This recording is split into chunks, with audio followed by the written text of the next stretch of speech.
Friends, इस section में हम देखेंगे ल्यूशन सामान्य ज्ञान के सेक्शन को हम science and technology and computer के सेक्शन को हम इसमें देखेंगे इस वीडियो में।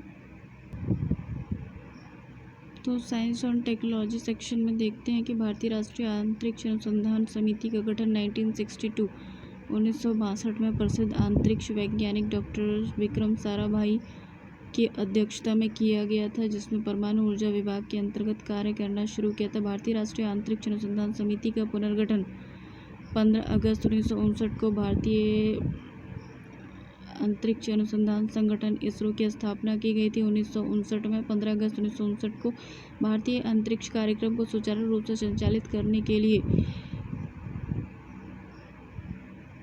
अंतरिक्ष अनुसंधान और अंतरिक्ष विभाग का 1972 में गठन किया गया था। इसरो को अंतरिक्ष विभाग के नियंत्रण में रखा गया था। वस्तुतः भारतीय अंतरिक्ष कार्यक्रम की शुरुआत नवंबर 1963 में तिरुवनंतपुरम स्थित सेंट मेरी मैकडेलन चर्च के एक कमरे में हुई थी। 31 नवंबर 1963 को देश का पहला साउंडिंग रॉकेट माइक एपोश अमेरिकी निर्मित मथुम्बा भूमध्य रेखीय रॉकेट प्रक्षेपण से TERLS से प्रक्षेपित किया गया था। अंतरिक्ष अनुसंधान के क्षेत्र में कुछ महत्वपूर्ण बातें क्या है देखें। 4/10/1957 को स्पुतनिक 1 पूर्व सोवियत संघ द्वारा अंतरिक्ष में प्रक्षेपित पहला उपग्रह था। उसको 13/11/1957 को स्पुतनिक 2 अंतरिक्ष में जीवित कुत्ते लाइका को ले जाने वाला पहला उपग्रह था। 18/12/1955 को स्कोर अंतरिक्ष में स्थापित हुआ पहला संचार उपग्रह था। 4/10/1959 को पहला अंतरिक्ष यान जिसमें चंद्रमा के पृष्ठ के चित्रों को भेजा, ल्यूना 3। वोस्तोक 12/4/1961 को वोस्तक था। मानव द्वारा पहली अंतरिक्ष यात्रा सोवियत संघ की यूरी गैगरिन ने पृथ्वी का 12 अप्रैल 1961 को किया। यूरी गैगरिन USSR के थे ये वोस्तक प्रथम से। 4/12/1963 को वोस्तक 6 सोवियत संघ की वैलेंटाइन टेरेश्कोवा प्रथम महिला अंतरिक्ष यात्री बनी। वैलेंटाइन टेरेश्कोवा पहली प्रथम महिला अंतरिक्ष यात्री बनी जो USSR की थी और वोस्तक 6 से उन्होंने यात्रा की थी। 4/12/1963 को 6/4/1965 को इंटेलसेट व्यावसायिक उपयोग के लिए पहला संचार उपग्रह था। 16/11/1965 को वेनेरा 3 पहला अंतरिक्ष यान जो किसी अन्य ग्रह आर्यन शुक्र पर ग्रह पर उतरा। 21/10/1968 ल्यूना 9 चंद्रमा तल पर सफलतापूर्वक उतरने वाला पहला अंतरिक्ष यान था। 14/11/1959 को सोयूज 4 सबसे पहला प्रयोगात्मक अंतरिक्ष केंद्र था। 16/7/1959 अपोलो 11 नील आर्मस्ट्रॉन्ग चंद्रमा पर कदम रखने वाला पहला मानव बना। इसके बाद एडविन एल्ड्रिन चंद्रमा की धरती पर उतरा। 19/5/1971 को मार्स 2 मंगल ग्रह पर पहली बार अंतरिक्ष यान उतरा। अंतरिक्ष केंद्र और इकाइयाँ जैसे कि VSSR विक्रम साराभाई अंतरिक्ष अनुसंधान केंद्र तिरुवनंतपुरम। ये केंद्र रॉकेट अनुसंधान तथा प्रक्षेपण यान के विकास परियोजना को बनाने में इन्हें कार्यान्वित करने में काफ़ी भूमिका निभाता है। अभी तक के सभी प्रक्षेपण यान जैसे कि SLV-3 ASLV PSLV GSLV को इसी केंद्र से विकसित किया गया था। इसरो उपग्रह केंद्र बंगलोर इसाक।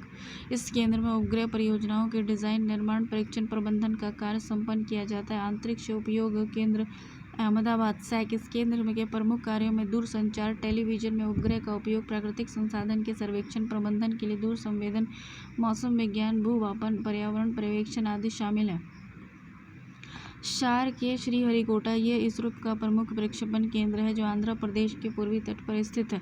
इस केंद्र को भारतीय प्रक्षेपण यान के ठोस ईंधन रॉकेट के विभिन्न चरणों को पृथ्वी पर परीक्षण और प्रणोदक का प्रसंस्करण भी किया जाता है। प्रणोदक LPSC तिरुवनंतपुरम, बेंगलोर, महेंद्रगिरी, तमिलनाडु में इस केंद्र की शाखाएं हैं। ये केंद्र इसरो के उपग्रह प्रक्षेपण यानों और उपग्रह के द्रव ईंधन से चलने वाले प्रमुख नियंत्रण प्रणाली और इंजन के डिज़ाइन, विकास और आपूर्ति के लिए कार्यरत है। महेंद्रगिरी इसमें द्रव ईंधन को से चलने वाले रॉकेट इंजनों की परीक्षण सुविधा उपलब्ध है। उसके बाद इस ट्रैक है, ठीक है ना। इस ट्रैक इसरो टेलीमेट्री निगरानी एवं नियंत्रण नेटवर्क है। यह नेटवर्क का मुख्यालय तथा उपग्रह नियंत्रण केंद्र बेंगलोर में स्थित है। श्रीहरिकोटा, तिरुवनंतपुरम, बेंगलोर, लखनऊ, पोर्ट ब्लेयर और मॉरिशस में इसके भू केंद्र है। ठीक है ना, इस ट्रैक के जो है भू केंद्र इस सब जगह पे है। इसके बाद इसका प्रमुख कार्य इसरो के प्रक्षेपण यान और उपग्रह मशीनों तथा अन्य अंतरिक्ष एजेंसियों को टेलीमेट्री निगरानी और नियंत्रण सुविधाएं प्रदान करना है। मुख्य नियंत्रण सुविधा हासन MCF इनसैट उपग्रह के प्रक्षेपण के बाद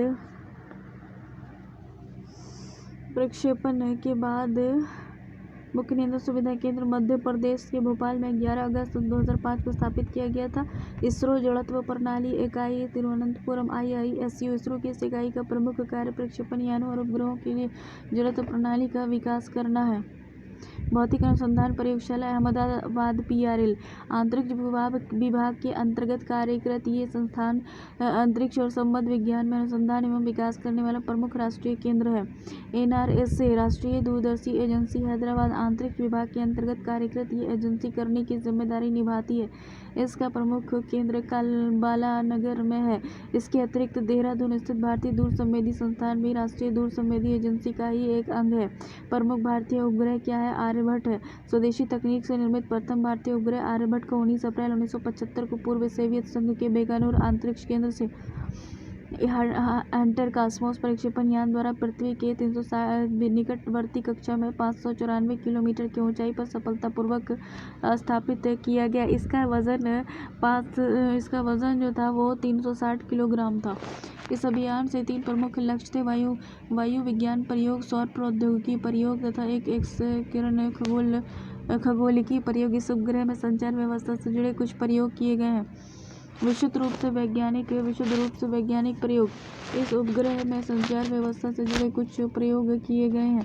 विशुद्ध रूप से वैज्ञानिक उपग्रह के रूप में विकसित आर्यभट्ट को सक्रिय कार्यविधि मात्र 6 माह निर्धारित की गई थी, परंतु इसने मार्च 1980 तक अंतरिक्ष से आंकड़े भेजने का कार्य किया। भास्कर 1 हो गया प्रायोगिक पृथ्वी पर्यवेक्षण उपग्रह। भास्कर प्रथम को 7 जून 1979 को पूर्व सोवियत संघ के प्रक्षेपण केंद्र बेकानूर से हंटर कॉस्मोस प्रक्षेपण यान द्वारा पृथ्वी से 525 किलोमीटर की ऊंचाई पर पूर्व निर्धारित कक्षा में सफलतापूर्वक स्थापित किया गया। इसका लक्ष्य जल विज्ञान, हिमगलन, समुद्र विज्ञान, वानिकी के क्षेत्र में भू पर्यवेक्षण अनुसंधान करना था। इसने 1 अगस्त 1981 को कार्य करना शुरू किया था। भास्कर द्वितीय। भास्कर प्रथम के संशोधित प्रतिरूप भास्कर 2 को भी रूसी प्रक्षेपण केंद्र बेकानूर से ही 20 नवंबर 1981 को पृथ्वी से 525 किलोमीटर की ऊंचाई पर स्थापित किया गया तथा इसका भूगत घूर्णन कक्षा तल के लंबवत रखा गया। समीर उपकरण के कारण भास्कर 2 एक समुद्री सतह का ताप और सामुद्रिक स्थिति, बर्फ गिरने, पिघलने आदि जैसे अनेक घटनाओं का व्यापक विश्लेषण किया गया।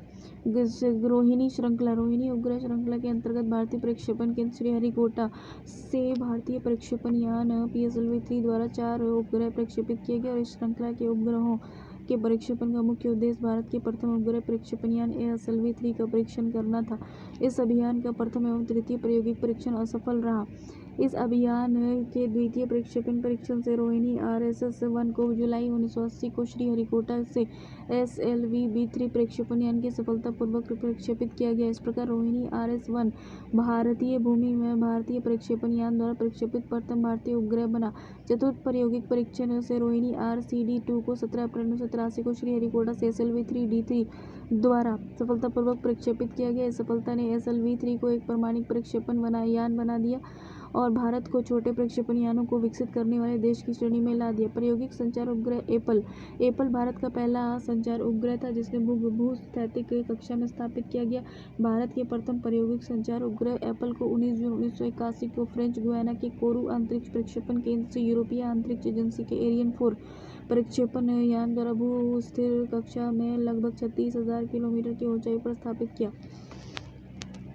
इस उपग्रह का उपयोग राष्ट्रीय संचार व्यवस्था को आधुनिक बनाने, घरेलू संचार व्यवस्था, रेडियो नेटवर्क, डेटा प्रेषण द्वारा दूर दराज के क्षेत्रों में संचार व्यवस्था स्थापित करने, भूस्थैतिक कक्षा में उपग्रह के प्रक्षेपण की तकनीक का ज्ञान प्राप्त करने और संचार के लिए प्रयुक्त सी-बैंड ट्रांसपोर्टर प्रयोग आदि में किया गया। एप्पल से प्राप्त तकनीकी अनुभव ने इंटरनेट श्रृंखला के निर्माण एवं विकास में महत्वपूर्ण भूमिका निभाई। विस्तारित रोहिणी उपग्रह श्रृंखला। इस श्रृंखला का उद्देश्य 100 से 150 किलोग्राम वर्ग के उपग्रहों का निर्माण करना था, जिसे संवर्धित उपग्रह प्रक्षेपण यानी एगुमेंटेड सैटेलाइट लॉन्च व्हीकल ASLV द्वारा छोड़ा गया था। इस श्रृंखला के तहत 4 उपग्रह स्रोस 1, 2, 3, 4 प्रक्षेपित किया गया। स्रोस 1 और 2 असफल रहा। भारतीय राष्ट्रीय उपग्रह इनसैट प्रणाली। भारतीय राष्ट्रीय उपग्रह प्रणाली अर्थात इनसैट प्रणाली एक बहु उद्देश्य कार्यकृत उपग्रह प्रणाली है जो एशिया प्रशांत के क्षेत्र में सबसे बड़ी घरेलू संचार प्रणालियों में से एक है। इसका उपयोग लंबी दूरी के घरेलू दूरसंचार, ग्रामीण क्षेत्रों में उपग्रह के माध्यम से सामुदायिक दूरदर्शन के सीधे राष्ट्रव्यापी प्रसारण को बेहतर बनाने या भू-स्थित ट्रांसमीटर के माध्यम से पुनः प्रसारण हेतु आकाशवाणी दूरदर्शन कार्यक्रमों को देश भर में प्रसारित करने और मौसम संबंधी जानकारी, वैज्ञानिक अध्ययन हेतु भू सर्वेक्षण तथा आंकड़ों के प्रक्षेपण में किया जाता है। इनसैट प्रणाली आंतरिक विभाग, दूरसंचार विभाग, भारतीय मौसम विभाग, आकाशवाणी दूरदर्शन का संयुक्त प्रयास है, जबकि इनसैट अंतरिक्ष कार्यक्रमों की व्यवस्था, निगरानी, संचालन का पूर्ण दायित्व अंतरिक्ष विभाग को सौंपा गया है। इनसैट प्रणाली में प्रथम पीढ़ी की 4 उपग्रह INSAT 1A, 1B, 1C, 1D, द्वितीय पीढ़ी में 5 उपग्रह, तृतीय पीढ़ी में भी 5 उपग्रह और चौथी पीढ़ी में भी 7 उपग्रह को प्रक्षेपण योजना बनाई गई है। चौथी पीढ़ी के उपग्रह 4A, 4B, 4C, 4CR हैं। ठीक है ना। देखो, भारतीय दूरदर्शन संवेदी उपग्रह प्रणाली। भारत में राष्ट्रीय प्राकृतिक संसाधन प्रबंधन प्रणाली थी की सहायता के लिए भारतीय दूर संवेदी उपग्रह प्रणाली इंडियन रिमोट सेंसिंग सैटेलाइट का विकास किया गया। इसका मुख्य उद्देश्य प्राकृतिक संसाधनों जैसे कि मृदा, जल, भूजल, सागर, वन आदि का सर्वेक्षण और सतत निगरानी करना है।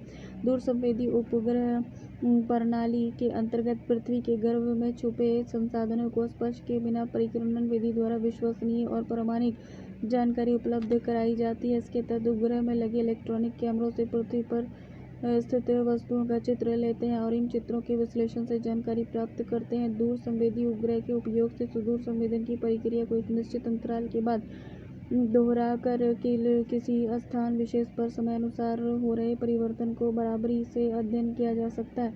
वर्तमान में IRS उपग्रह किसी विशेष स्थान पर लगभग प्रति 3 सप्ताह के बाद गुजरता है। इस प्रणाली के तहत प्रक्षेपित किए गए उपग्रह IRS-1A, IRS-1B, IRS-1E, IRS-P2, IRS-1C, IRS-P4, IRS-P6, कॉर्टोसैट 1 और 2 आदि है। कॉर्टोसैट 1 देश का प्रथम मैपिंग सैटेलाइट है।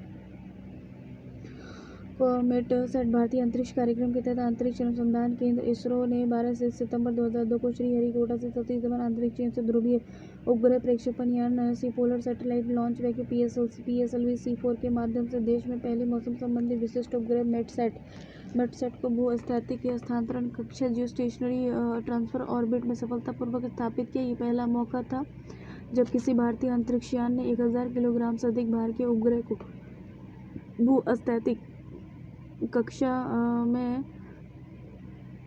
स्थापित किया। इससे पूर्व सभी उपग्रह केवल ध्रुवीय कक्षा पर ही स्थापित किए गए थे। मोटोसैट की कक्षा दीर्घवृत्ताकार है जिसमें पृथ्वी से निकटतम बिंदु 250 किलोमीटर की दूरी पर स्थित है, जबकि अधिकतम दूरी पर स्थित बिंदु 3600 किलोमीटर की दूरी पर है। ये पहला अवसर था जब भारत ने मौसम संबंधी जानकारी प्राप्त करने के लिए संवेदी प्रक्षेपण यान से विशेष मौसम उपग्रह प्रक्षेपित किया। इससे पूर्व मौसम संबंधी जानकारी इनसैट श्रेणी के उपग्रह से प्राप्त की जाती थी। एजुसैट 20 सितंबर 2004 को सतीश धवन अंतरिक्ष केंद्र श्रीहरिकोटा से शिक्षा कार्य के लिए समर्पित दुनिया के पहले उपग्रह एजुसैट को सफलतापूर्वक भू-स्थैतिक कक्षा में स्वदेश निर्मित भू-समस्थानिक उपग्रह प्रक्षेपण यान की सहायता से स्थापित किया गया। एजुसैट में समावेश की गई नई प्रौद्योगिकी को I2 नाम दिया गया है। इसका जीवन अवधि 7 वर्ष निर्धारित है। एजुसैट के माध्यम से शिक्षा से जुड़े कार्यक्रम प्रसारित किए जा रहे हैं। एजुसैट को प्रक्षेपित करने वाले प्रक्षेपण यान का निर्माण विक्रम साराभाई स्पेस सेंटर तिरुवनंतपुरम में किया गया था। एजुसैट का निर्माण इसरो के बंगलौर स्थित केंद्र में किया गया। प्रक्षेपित करने के लिए इस प्रक्षेपण यान का निर्माण जो है विक्रम साराभाई स्पेस सेंटर तिरुवनंतपुरम में किया गया और एजुसैट जो सैटेलाइट थे इसका निर्माण जो है इसरो के बेंगलोर स्थित केंद्र में किया गया। GSLV की यह पहली कार्यात्मक उड़ान थी। हैमसेट क्या है? PSLV C6 द्वारा कार्टोसैट 1 के साथ ही संचार उपग्रह हैमसेट को एक अतिरिक्त उपग्रह के रूप में 5 मई 2005 को छोड़ा गया। हैमसेट एक छोटे आकार का उपग्रह है जिसका उद्देश्य देश के विश्व के शौकिया रेडियो हैम ऑपरेटर को उपग्रह आधारित रेडियो हेतु मुक्त उपलब्ध कराना। इसकी जीवन अवधि लगभग 2 वर्ष। अंतरिक्ष के प्रथम भारतीय 3 अप्रैल 1984 को स्क्वाड्रन लीडर राकेश शर्मा। अंतरिक्ष में प्रथम भारतीय कौन थे? तो 3 अप्रैल 1984 को स्क्वाड्रन लीडर राकेश शर्मा अंतरिक्ष में जाने वाले प्रथम भारतीय बने। वे 2 अन्य सोवियत अंतरिक्ष यात्री के साथ सोयूज़ T2 अंतरिक्ष यान में कजाकिस्तान में बेकानूर कॉस्मोड्रोम से अंतरिक्ष में गए और स्क्वाड्रन लीडर राकेश शर्मा 11 अप्रैल 1984 को सुरक्षित पृथ्वी पर वापस लौट आए। तत्कालीन प्रधानमंत्री श्री इंदिरा गांधी ने सोवियत अंतरिक्ष केंद्र पर स्क्वाड्रन लीडर राकेश शर्मा से बातचीत की और उन्होंने पूछा कि अंतरिक्ष से भारत कैसा दिखता है। तो उसमें राकेश शर्मा का जवाब था कि सारे जहां से अच्छा। अंतरिक्ष में मानव भेजने वाला भारत 14वां राष्ट्र बना और स्क्वाड्रन लीडर राकेश शर्मा अंतरिक्ष में जाने वाले 139वें अंतरिक्ष यात्री बने। अंतरिक्ष से जाने वाली भारतीय मूल की प्रथम महिला कल्पना चावला थी। उनकी मृत्यु 1 फरवरी 2003 को अंतरिक्ष यान कोलंबिया के मिशन MTS 107 के एक वातावरण में पुनः प्रवेश के कुछ देर पश्चात नष्ट हो जाने से हो गई। चंद्रयान 1 चंद्रमा के लिए भारत का पहला मिशन चंद्रयान 1 है और ये विश्व का 68वां चंद्रयान है। भारत में अपने पहले चंद्रयान का प्रक्षेपण श्रीहरिकोटा से सतीश धवन अंतरिक्ष केंद्र में 22 अक्टूबर 2008 को ध्रुवीय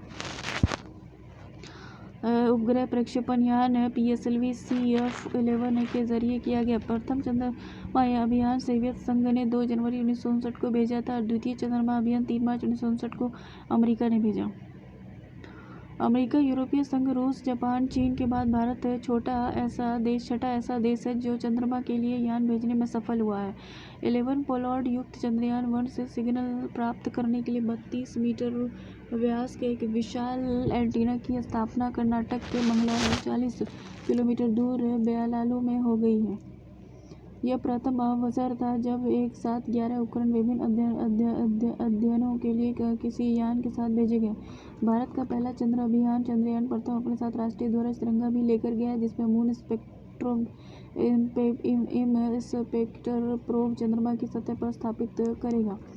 चंद्रयान द्वितीय तो फेल हो गया, ठीक है ना। प्रथम यान प्रौद्योगिकी सैटेलाइट लॉन्च व्हीकल SLV-3 साधारण क्षमता वाले SLV-3 के विकास से भारत ने प्रक्षेपण यान प्रौद्योगिकी के क्षेत्र में कदम रखा तथा 18 जुलाई 1980 को SLV-3 का सफल प्रक्षेपण करके अपनी योग्यता को सिद्ध करते हुए स्वयं को अंतरिक्ष क्लब का 6वां सदस्य बना लिया।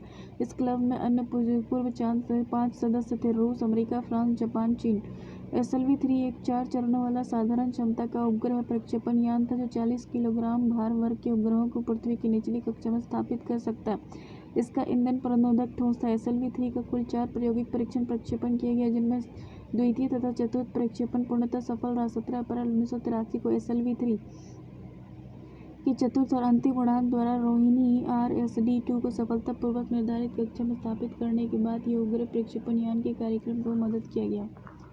एगुमेंटेड सैटेलाइट लॉन्च व्हीकल ASLV संवर्धित उपग्रह प्रक्षेपण यान अर्थात ASLV वास्तव में SLV-3 का ही संवर्धित रूप है। इसे 100 से 150 किलोग्राम भार के उपग्रहों को पृथ्वी की निचली कक्षा में स्थापित करने के उद्देश्य से विकसित किया गया था। यह एक 5 चरणों वाला संवर्धित उपग्रह प्रक्षेपण यान था। ठोस प्रणोदक से चलने वाले ASLV के स्ट्रैप ऑन प्रथम और द्वितीय चरण के लिए स्वदेशी तकनीक से विकसित स्क्वाड्रन टर्मिनल पॉलीब्यूटाडाइन प्रणोदक तथा तृतीय चतुर्थ चरण के लिए HFC 220 प्रणोदक का प्रयोग किया गया था। ASLV-B के कुल 4 प्रक्षेपण कराए गए जिसमें से एक SLV-D HSM 13 जुलाई 1888 को प्रथम प्रक्षेपण सफल सिद्ध हुआ। Polar satellite launch vehicle PSLV 1200 kilogram भार वर्ग तक दूर संवेदी उपग्रह को 900 किलोमीटर ऊंचाई तक ध्रुवीय समतुल्य और समकालिक कक्षा में स्थापित करने के उद्देश्य से PSLV का देश में विकास किया गया। PSLV एक 4 चरणों वाला ध्रुवीय उपग्रह प्रक्षेपण यान है जिसके प्रथम तृतीय चरण में ठोस प्रणोदक तथा द्वितीय और चतुर्थ चरण में द्रव प्रणोदक का उपयोग किया जाता है। ठोस प्रणोदक के अंतर्गत HTPV ईंधन के रूप में अमोनियम परक्लोरेट या ऑक्सीजन के रूप में ऑक्सीकारक के रूप में प्रयोग किया जाता है, जबकि द्रव प्रणोदक के रूप में मुख्य रूप से अनसिमेट्रिकल ड्राई मिथाइल हाइड्राजाइन एवं N2O4 का प्रयोग किया जाता है, जो कमरे के ताप का द्रवभूत रहता है। PSLV की कुल 3 उड़ान कराई गई, जिसमें प्रथम उड़ान असफल, द्वितीय और तृतीय सफल हुई है। PSLV-C द्वारा प्रक्षेपित भारतीय दूर संवेदी प्रौद्योगिकी परीक्षण TES भारत का पहला सैनिक उपग्रह है, जो देश के समुद्री इलाके और विशेषकर चीन और पाकिस्तान से लगी अंतर्राष्ट्रीय सीमा और नियंत्रण रेखा पर किसी घुसपैठ पर प्रभावी नजर रख सकेगा। जियो स्टेशनरी सिंक्रोनस जियो स्टेशनरी या जियो सैटेलाइट लॉन्च व्हीकल जियो सिंक्रोनस, ये एक शक्तिशाली 3 चरण वाला समतुल्य भूस्तर उपग्रह प्रक्षेपण यान है, जो GSLV के प्रथम चरण में ठोस प्रणोदक, द्वितीय चरण में द्रव प्रणोदक, तृतीय चरण में क्रायोजेनिक इंजन का प्रयोग किया गया। ठोस प्रणोदक के अंतर्गत HTPV का ईंधन के रूप में तथा अमोनियम परक्लोरेट का ऑक्सीजन के रूप में प्रयोग किया जाता है। द्रव प्रणोदक के अंतर्गत मुख्य रूप से ऑक्सी डाई मिथाइल हाइड्रोजन और N2O4 का प्रयोग किया जाता है, जो कि कमरे के ताप पर द्रवीभूत रहता है। क्रायोजेनिक तकनीक में प्रणोदक के रूप में अत्यंत निम्न दाब पर हाइड्रोजन -250 डिग्री सेंटीग्रेड पर, द्रव ऑक्सीजन -183 डिग्री सेंटीग्रेड पर होता है। GSLV पहली के विकासात्मक परीक्षण उड़ान 28 मार्च 2001 को असफल रही और GSLV-D ने भी प्रायोगिक संचार उपग्रह GSAT-1 को 3600 किलोमीटर की ऊंचाई पर स्थित भूस्थैतिक अंतरिक्ष में स्थापित नहीं कर सका, लगभग 1000 किलोमीटर नीचे रह गया। लेकिन GSLV-D2 ने प्रायोगिक संचार उपग्रह GSAT-2 वजन 1800 किलोग्राम को पृथ्वी की समानांतर कक्षा से 36,000 किलोमीटर ऊंचाई पर स्थापित कर दिया। ये इंडोनेशिया के क्रेबॉक और कर्नाटक के हासन स्थित मुख्य नियंत्रण प्रणाली से संपर्क हो गया है। GSLV-D2 को श्रीहरिकोटा स्थित सतीश धवन अंतरिक्ष केंद्र से 8 मई 2003 को सफलतापूर्वक प्रक्षेपित किया गया था। सफलता के बाद इन 5 देश अमेरिका, रूस, यूरोप संघ और जापान और चीन के एलीट ग्रुप में शामिल हो गया है। भारत जो भूस्थैतिक प्रक्षेपण में अपनी योग्यता सिद्ध कर चुका है। तो क्रायोजेनिक का शाब्दिक अर्थ निम्न तापी होता है। ये ग्रीक भाषा के बाद क्रायोस से बना है, जो बर्फ के समान शीतल के लिए प्रयुक्त होता है। क्रायोजेनिक निम्नतापी विज्ञान से 0 से 150 डिग्री सेंटीग्रेड के तापमान को क्रायोजेनिक ताप कहा जाता है। निम्न ताप अवस्था क्रायोजेनिक इंजन के अति निम्न ताप -250 डिग्री सेंटीग्रेड पर हाइड्रोजन के ईंधन के रूप में तथा ऑक्सीजन 183 डिग्री सेंटीग्रेड का ऑक्सीकरण के रूप में प्रयोग होता है। ये प्रौद्योगिकी में इन प्रणोदकों को तरल अवस्था में ही प्रयोग किया जाता है। इसमें ईंधन को परम तापीय अवस्था में प्रयोग करने की विशेषता के कारण इसे क्रायोजेनिक इंजन कहते हैं। इस इंजन की प्रमुख विशेषता क्या है? क्रायोजेनिक इंजन में उद्योग प्रयोग होने वाले द्रव हाइड्रोजन और द्रव ऑक्सीजन के दहन से जो ऊर्जा पैदा होती है, ठोस ईंधन आधारित ईंधन से प्राप्त ऊर्जा से कई गुना अधिक होती है। इस ईंधन के ज्वलन की दर को नियंत्रित किया जा सकता है, जबकि ठोस ईंधन के परिचालित होने वाले इंजन की ज्वलनता दर को नियंत्रित करना कठिन होता है। इस प्रौद्योगिकी से युक्त इंजन में प्रणोदक की प्रति इकाई भार में अधिक बल पैदा होता है, जिसमें यान को अधिक बल मिलता है। क्रायोजेनिक इंजन का पहली बार प्रयोग अमेरिका द्वारा एटलास सेंटूर नामक रॉकेट में किया गया था। 28 अक्टूबर 2006 को तमिलनाडु के महेंद्रगिरी में पूर्ण निम्न ताप अवस्था का भारत ने सफल परीक्षण किया। भारत ने पूर्ण निम्न ताप अवस्था का सफल परीक्षण करने वाला छठा देश है। भारत से पूर्व यह क्षमता अमेरिका, रूस, चीन, जापान और यूरोपीय अंतरिक्ष एजेंसी ने प्राप्त किया था। भारतीय परमाणु अनुसंधान क्या है? डॉक्टर होमी जहांगीर भाभा की अध्यक्षता में 10 अगस्त 1948 को परमाणु ऊर्जा आयोग की स्थापना के साथ ही परमाणु ऊर्जा अनुसंधान की भारतीय यात्रा आरंभ हुई। भारत के प्रधानमंत्री की अध्यक्षता में परमाणु ऊर्जा कार्यक्रम के कार्यान्वयन हेतु अगस्त 1954 में परमाणु ऊर्जा विभाग की स्थापना की गई। परमाणु ऊर्जा के सभी कार्यक्रम प्रधानमंत्री के तत्वाधान के लिए आते हैं। परमाणु अनुसंधान और विकास के प्रमुख केंद्र क्या है? भाभा परमाणु अनुसंधान केंद्र बार्क, ट्रॉम्बे, मुंबई में स्थापित भाभा परमाणु अनुसंधान केंद्र बार्क परमाणु विज्ञान संबद्ध क्षेत्र में कार्यरत देश का प्रमुख अनुसंधान केंद्र है। बार्क परमाणु विद्युत कार्यक्रम और उद्योग और खनिज क्षेत्र की इकाई अनुसंधान और विकास में सहायता करता है। इस केंद्र ने उद्योग, औषधि और कृषि के क्षेत्र में रेडियो आइसोटोप और चिकित्सा